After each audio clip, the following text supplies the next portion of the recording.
आप सब। मैं सुषमा कुहाड़ एसके ब्लॉग्स में आप सभी का बहुत बहुत स्वागत है। आशा करती हूँ कि आप सब ठीक ठाक होंगे और हम सब भी बिल्कुल ठीक हैं। ये सुबह 8 बजे का टाइम है और मैं यहाँ पर मक्खन निकाल रही हूँ। और फ्रेंड्स, मैं ये मक्खन डेली बनाती हूँ क्योंकि ताज़ा मक्खन बच्चों के लिए बहुत ही फ़ायदेमंद होता है। और जो मक्खन को गर्म करके बाद में घी बनाया जाता है, ये बच्चों को खाने को नहीं देना चाहिए। ये इनकी सेहत के लिए अच्छा नहीं होता। इनको ताज़ा मक्खन देना चाहिए। तो मैं ये डेली बनाती हूँ। और फिर ये भी होता है कि बच्चों के लिए मक्खन हो जाता है और हम सब के लिए लस्सी हो जाती है। और फ्रेंड्स, साथ में मैंने गैस पर राजमा को भी बॉईल करने के लिए रखा हुआ है। आज मैंने राजमा में आलू नहीं डाले हैं, मैं सिर्फ राजमा बनाऊंगी और साथ में रोटी बनाऊंगी। तो मैं फटाफट ये काम कर लेती हूँ।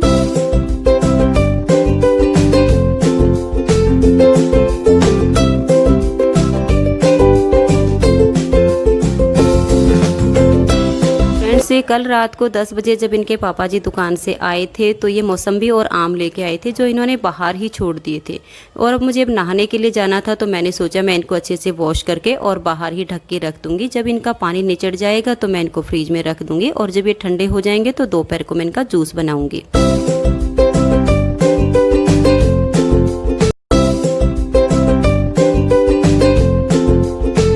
से ये दोपहर 3 बजे का टाइम है और मैं यहाँ पर मौसमी छील रही हूँ। मैं मौसमी का जूस बनाऊंगी क्योंकि कल ये जो नया मिक्सर जूसर लेकर आए थे तो इनके पापा जी कहने लगे कि इसमें सबसे पहले मौसमी का जूस बना के देखना कि कैसा बनता है। तो कल रात को ये 2 किलो मौसमी ले आए थे। तो सुबह नहाने से पहले मैंने उनको धो के रख दिया था। जब उनका पानी निचड़ गया तो फ्रिज में रखा था। अब ये बिल्कुल अच्छे से ठंडी हो चुकी हैं तो मैं इनको छील लेती हूँ। और फ्रेंड्स, सुबह के टाइम मैंने आज आप सबके साथ कोई भी ज़्यादा काम शेयर नहीं किया है क्योंकि गर्मी बहुत ज़्यादा लग रही थी। तो मैंने सोचा कि किचन का काम जितना जल्दी हो जाए उतना जल्दी करके और पंखे के नीचे बैठ जाती हूँ। ज़्यादा गर्मी लग रही थी।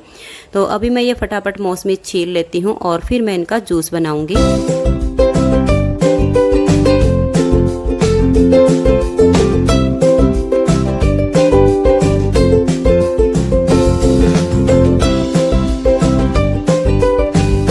से सारी मौसमी मैंने छील के रख दी हैं और मोटर को छोड़ के इस जूसर के जितने भी ये सामान हैं इन सबको मैं साबुन लगा के अच्छे से वॉश कर लेती हूँ क्योंकि ऐसे इसमें जूस नहीं बनाना चाहिए क्योंकि पता नहीं कहाँ कहाँ पे किस किस के इसके हाथ लगे होंगे। तो मैं साबुन लगा के इसको बिल्कुल अच्छे से क्लीन कर लेती हूँ और बाद में मैं इसमें जूस बनाऊँगी।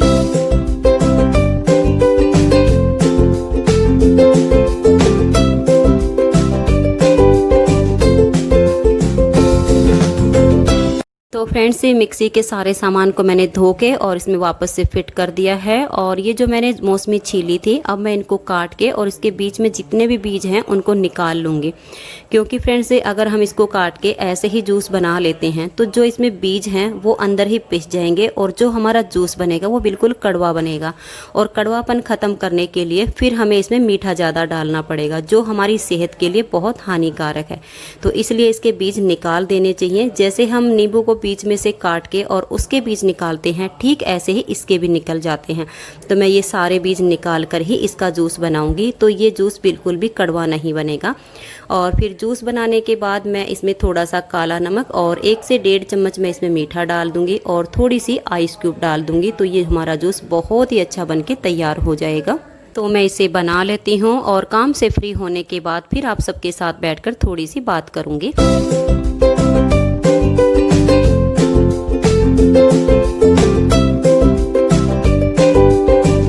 फ्रेंड्स, कैसे हैं आप सब? हम सब तो बिल्कुल ठीक हैं और उम्मीद करती हूँ कि आप सब भी बिल्कुल ठीक होंगे और अपने अपने घरों में बहुत खुश होंगे और सुरक्षित भी होंगे। और फ्रेंड्स, मैंने आप सबकी रिक्वेस्ट पर सिलाई की एक वीडियो कंप्लीट कर ली है। मैंने सलवार की वीडियो बनाई है, जम्पर की मैं बाद में बनाऊंगी। और सलवार की वीडियो भी मेरे से 2 दिन में बनी है। थोड़ी सी सिलाई मैंने कल की थी और थोड़ी सी आज करके इसकी वीडियो को मैंने कंप्लीट किया है। तो जैसे ही कल मैं ये ब्लॉग वाली वीडियो अपलोड करूँगी, इसके थोड़ी देर बाद मैं इसकी सिलाई वाली वीडियो भी डाल दूँगी। तो आप में से किसी को सलवार की सिलाई की वीडियो देखनी हो तो आप चैनल पर देख लीजिए। और फ्रेंड्स मैं आप सबसे रिक्वेस्ट करती हूँ कि अगर वीडियो में कहीं कोई कमी नज़र आती है तो प्लीज़ आप उसे इग्नोर कर दीजिए, क्योंकि मैंने पहले भी आप सबसे कहा है कि मैं इतनी बड़ी टेलर तो नहीं हूँ कि मैं आप सबको बिल्कुल स्टेप बाय स्टेप सब चीज़ें सिखा सकूँ। सिर्फ मुझे सिंपल सूट सलवार बनाने आते हैं, उसी हिसाब से मैंने सलवार की वीडियो बनाई है, तो कल आप चैनल पर देख लीजिए। और जैसे ही मुझे टाइम मिलेगा तो मैं जम्फर की सिलाई की वीडियो भी बनाकर कंप्लीट कर लूँगी, तो उसे भी मैं चैनल पर अपलोड कर दूँगी।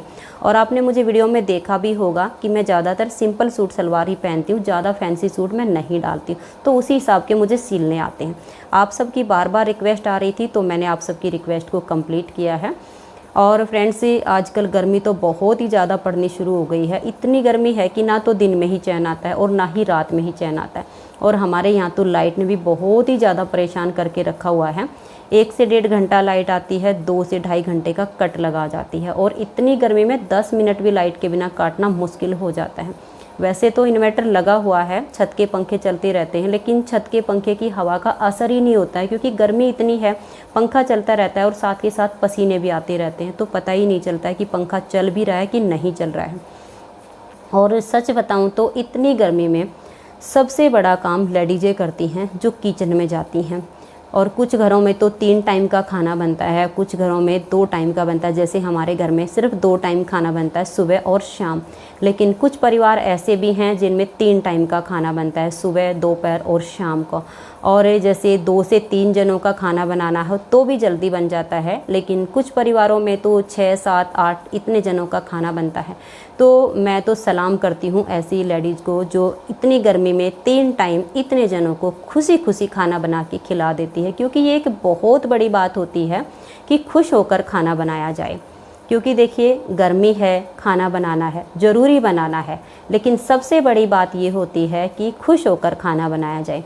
क्योंकि जब हम खुश होकर खाना बनाते हैं और उस खाने को जब हमारे परिवार के सदस्य खाते हैं तो उनका मन भी खुश हो जाता है, उनकी आत्मा संतुष्ट हो जाती है, उनके विचार शुद्ध हो जाते हैं।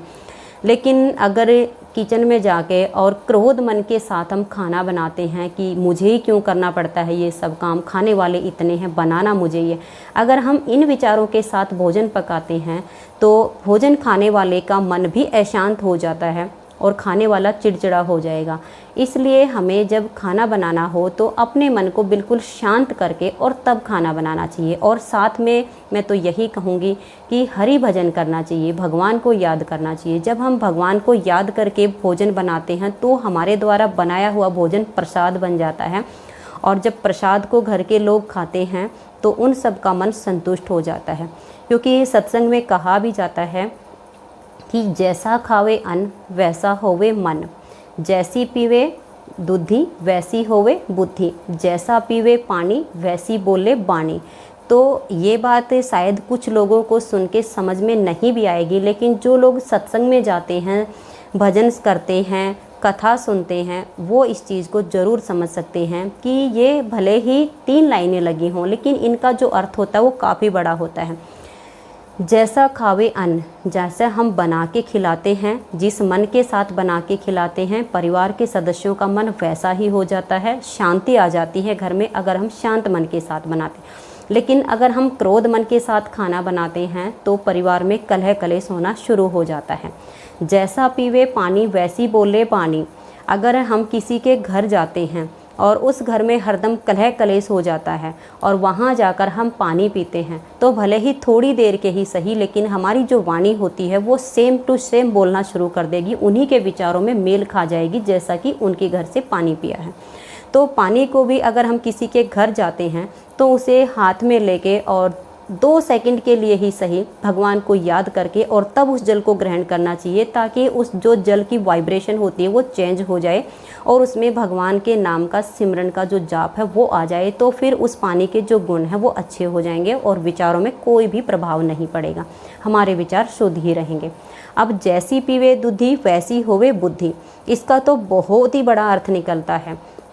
जैसे जब छोटा सा शिशु होता है उसे माँ दूध पिलाती है, अगर वो माँ हमेशा क्रोध में रहती है और अपने बच्चे को क्रोध मन के साथ ही दूध पिला देती है तो जैसे जैसे वो बच्चा थोड़ा सा बड़ा होता जाएगा वो क्रोधी मन का होता चला जाएगा, क्योंकि उसने जितनी बार भी दूध पिया है क्रोध मन के साथ उसकी माँ का पिलाया हुआ दूध पिया है, तो वो बच्चा चिड़चिड़ा हो जाएगा, बहुत क्रोधी स्वभाव का हो जाएगा, और वो बड़ा होकर ना तो खुद सुखी रह पाएगा और ना ही परिवार को सुख दे पाएगा। इसलिए जो हमारी बेटियां हैं, बहनें हैं, जो माताएं बन चुकी हैं, जिनके छोटे छोटे शिशु हैं या जो माता बनने वाली हैं, उनके लिए एक बहुत बड़ी बात है कि जब अपने बच्चे को दूध पिलाएं तो खुश मन के साथ पिलाएं, ताकि आपके बच्चे का जो मिजाज है वो खुश हो, वो हमेशा हंसता खेलता रहे। और ये बात अगर यकीन ना हो तो आप आजमा कर देख लीजिएगा। बच्चे को अगर चिड़चिड़े मन के साथ दूध पिलाएंगे तो बच्चा चिड़चिड़ा ही रहेगा। अगर बच्चे को खुश होकर दूध पिलाया जाएगा तो वो बच्चा बहुत ही हंसमुख हो जाएगा, हमेशा हंसता खेलता रहेगा। तो हमेशा बच्चों को खुश मन के साथ दूध पिलाना चाहिए, कभी भी दुखी होकर नहीं। और हो सके तो जब तक छोटे बच्चे हैं दूध पिलाते हैं, दूध पिलाते टाइम हरि का सिमरन करना चाहिए, भगवान का ध्यान करना चाहिए। जो माता अपने बच्चे को भगवान का सिमरन करके दूध पिलाएगी वो बच्चा बड़ा होकर अपने माँ बाप की सेवा जरूर करेगा, इसमें कोई संदेह नहीं है। लेकिन अगर क्रोधी मन के साथ दूध पिलाया गया तो वो बच्चा बड़ा होकर इतना क्रोधी बनेगा, सेवा करनी तो बहुत दूर की बात है, पानी भी नहीं पिला पाएगा। तो मैं आप सबसे यही रिक्वेस्ट करूँगी कि जब भी किचन में खाना बनाना हो बहुत ही खुश मन के साथ बनाइए, क्योंकि बनाना तो है ही, तो क्यों ना खुश होकर बना लिया जाए। छोटे बच्चे को दूध पिलाना हो तो बहुत खुश होकर पिलाइए, ताकि आपका बच्चा बहुत ही तंदुरुस्त बने, बहुत ही खुश मिजाज बने और बड़ा होकर आपकी सेवा करे। और अगर किसी के घर गए हैं, जल पीना है, तो एक बार भगवान को याद करके फिर उसे पीजिए, तो आपके जो विचार हैं वो शुद्ध रहेंगे। तो फ्रेंड्स, आज के ब्लॉग्स में इतना ही, मिलते हैं नेक्स्ट ब्लॉग में, तब तक के लिए नमस्कार, बाय बाय।